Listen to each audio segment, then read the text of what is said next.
Kita beralih ke informasi lain. Akibat kesal tak diberi uang oleh ibunya, seorang anak nekat membakar rumah dan menganiaya ibunya sendiri. Pernah 2 kali masuk penjara akibat kasus penganiayaan terhadap ayah kandungnya, hingga akhirnya sang ayah menghembuskan nafas terakhirnya. Entah apa yang ada di pikiran pemuda asal Kaligundang, Bambang Lipuro, Bantul, Yogyakarta.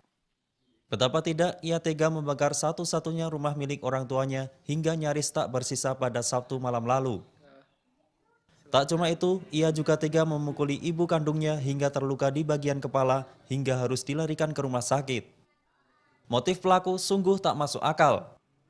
Sulung dari 3 bersaudara ini nekat berbuat keji hanya karena kesal tak diberi uang untuk membeli minuman keras. Padahal sebelumnya, pemuda 23 tahun ini telah diberi uang sebesar Rp75.000 dan Rp100.000. Kali ketiga, permintaannya ditolak sang ibu lantaran tak punya uang lagi. Untuk apa? Mau beli minuman. Terus nggak dikasih kamu ngapain? Mau bakar itu. Bakar rumah. Kamu nggak kasihan sama ibu kamu? Kasihan. Kenapa melakukan itu? Mabuk. Setelah ini gimana perasaanmu? Menyesal. Akibat perbuatannya, sang ibu sempat dilarikan ke rumah sakit akibat luka di kepala.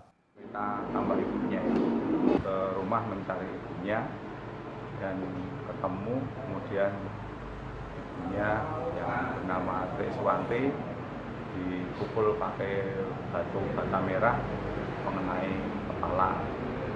Setelah memukul ibunya, kemudian si pelaku ini membawa bensin, kemudian membakar lemari, kemudian menjalar sampai ke atap rumah. Sebelumnya, pelaku yang juga residivis ini pernah dipenjara akibat menganiaya ayah kandungnya hingga akhirnya meninggal dunia. Tiap kali mabuk, Abdul Rozan selalu melakukan kekerasan pada kedua orang tuanya. Hingga kali ini, sang ibu tak mau memaafkan perbuatan si anak durhaka ini.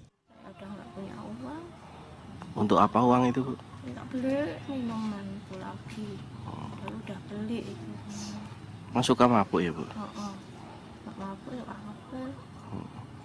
Pas kejadian ini Ibu gimana? Memaafkan anak Ibu nggak? Berat mas. Akibat perbuatannya, tersangka diancam pasal berlapis, yakni pasal 187 KUHP tentang perbuatan yang mendatangkan bahaya dengan ancaman 12 tahun penjara. Pelaku juga dikenakan pasal 44 Undang-Undang Nomor 23 Tahun 2004 tentang kekerasan dalam rumah tangga dengan ancaman hukuman 5 tahun penjara. Selamat Lestioro melaporkan untuk NET.